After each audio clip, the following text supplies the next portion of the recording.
What's up, SFNEOnline fans? This is John, your co-host of The Grove Show here, back for a new episode of Why Are They Going? This episode, we can hear the faint screams of riders from the past on the Great American Scream Machine at Six Flags Great Adventure. Ah! But before we start screaming from going down the first drop hill and you're new here, please subscribe and turn on your notifications so you know when our cool, crazy content comes out. Also, when our Grove Show starts on Wednesday nights with me and Dr. Giggles, aka Josh. Also, go on our Facebook page and like it because you'll find out all the new breaking news of the amusement park industry. Cool polls and cool quizzes that will be coming on the page. Also, go on our Instagram and our TikTok so you can see some cool pictures and crazy TikTok videos. But now, are you ready to scream your butt off on the American Scream Machine? Picture this. April 15th, 1989, just as you sat down in your seat and you pulled your shoulder restraints down. They locked into position and you're pulling out of the station, going over the transfer track and down the dip into a 180-degree turn to the left. And then the chain starts clicking and you're climbing up the 173-foot lift hill. Then at the top of the chain pulls away and you're about to drop down 155 feet. You get that feeling in your stomach and start screaming while you're free falling down the drop at 168 miles an hour into the first inversion loop and out of it, and you're screaming and trying to catch your breath. At the same time as you take the left turn, then you're screaming your head off through the double loop, and then you're really trying to catch your breath as you go up to the left-handed turn and again into a mid-course brake run and catch your breath for 2 seconds. While you're on the brake run, you start to feel the roll of the train starting to fall back down a little dip. And you roll down and you go through a bat wing and then to a right-handed turn where your picture was taken of your scared face. And you lose your breath, screaming your head off again as you roll right into a double corkscrew and out of it.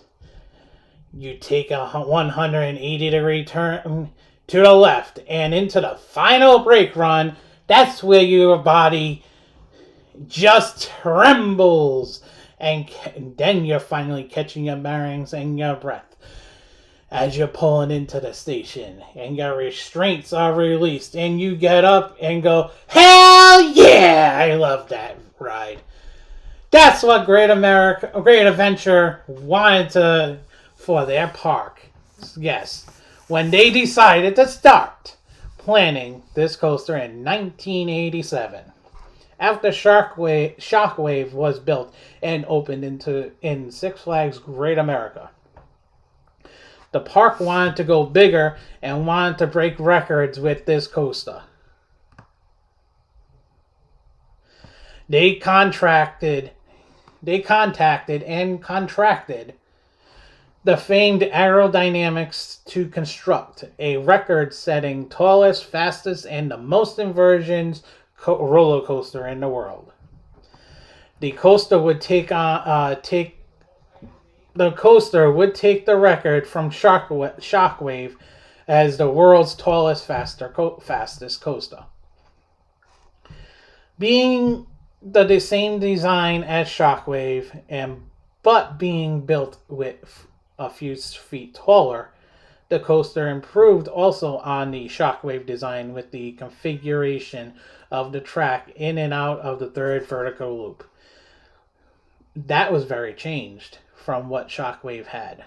On Shockwave, the trains entered the loop on the right and exited from the left. This made the climb up to the mid-course brake run tight and uncomfortable for riders. The coaster's third loop was updated to enter from the left and exit from the right, so the transition could be made a little more smoother. Great Adventure originally wanted to name the coaster Ninja as part of the company-wide wave of similar multi-element coasters using the same name, using the same logos, using the same merchandise, and even the same advertising. This kind of must have been the idea of Six Flags because it was the cheapest idea for them. And it was easier to do. But after problems with the crowds that was being drawn to the Ninja coasters in other parks, a decision was made to go with a different name with then park president Ray Williams. He was the park president at Over Georgia and was where the original Great American Screen Machine also stood. He was also new Six Flags Great America drew on the patriotic themes for the new coaster. There it was, the new name, the theme to the coaster was born. They named it the Great American Scream Machine, using both ideas from the other parks. Next was where they can put where can they put the coaster? So it was decided that Great Adventure would retire and remove the Sarajevo bobsled. But the original plans was to keep some of the structure from the bobsled for a new entrance to the park.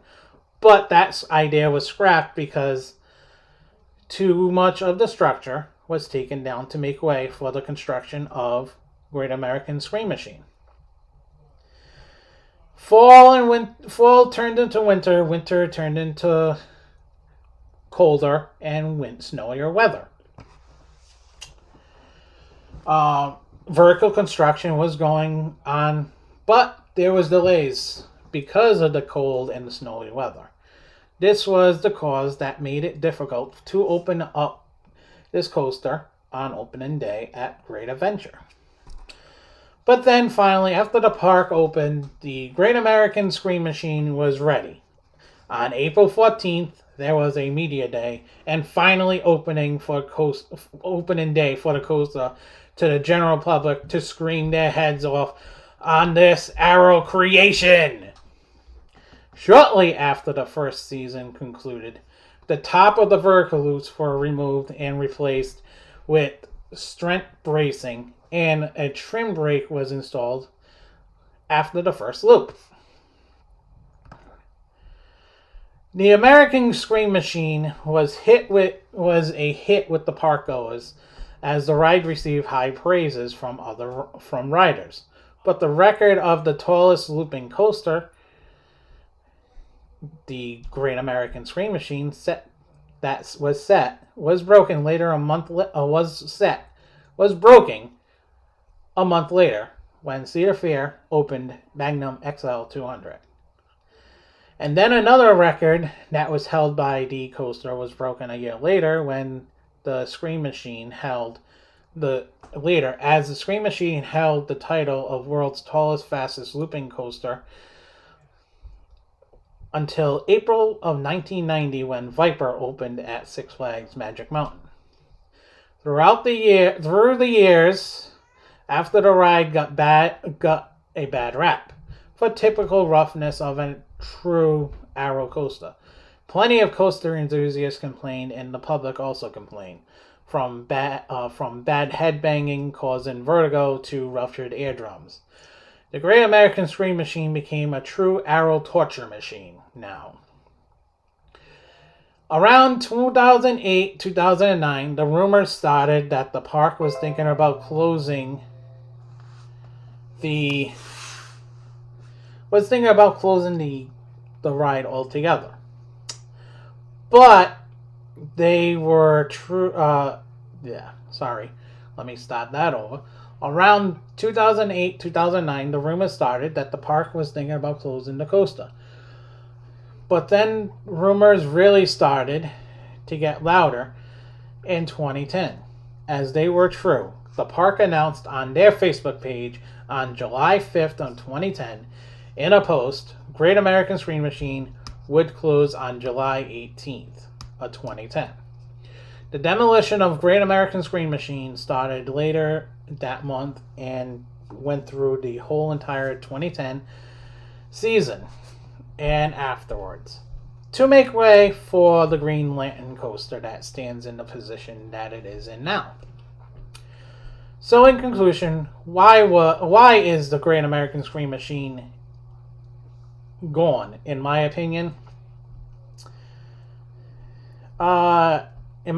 it was an Arrow coaster, so it kept racking up complaints of how painfully rough it became.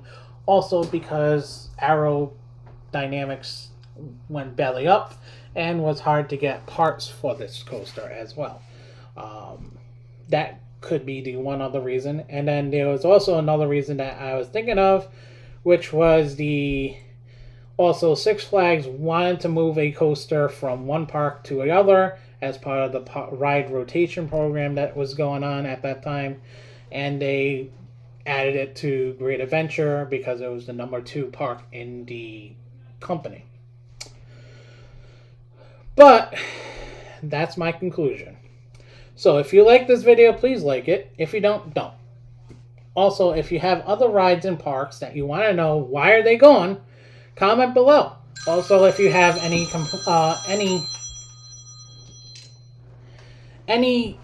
questions or concerns, please also comment below. Also, remember to subscribe and turn on your notifications so you can find out when the next Why Are They Gone comes out. Also, our other content comes out as well. But until next time, keep on coasting, y'all. Peace!